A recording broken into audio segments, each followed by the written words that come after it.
স্নান করতে এসে ভাগীরথী জলে ডুবে নিখোঁজ এক ব্যক্তি।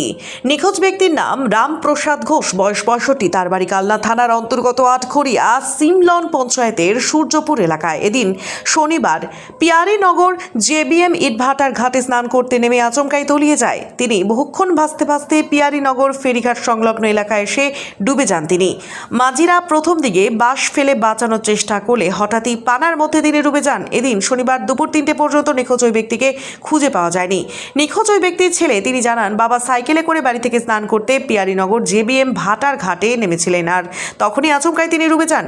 নিখোঁজ ব্যক্তির খোঁজ চালাচ্ছে ডিজাস্টার ম্যানেজমেন্টের কর্মীরা। ঘটনাস্থলে উপস্থিত কালনা থানার আইসি এবং ধাত্রীগ্রাম ফাঁড়ির আইসি সহ বিভিন্ন পুলিশ আধিকারিকরা।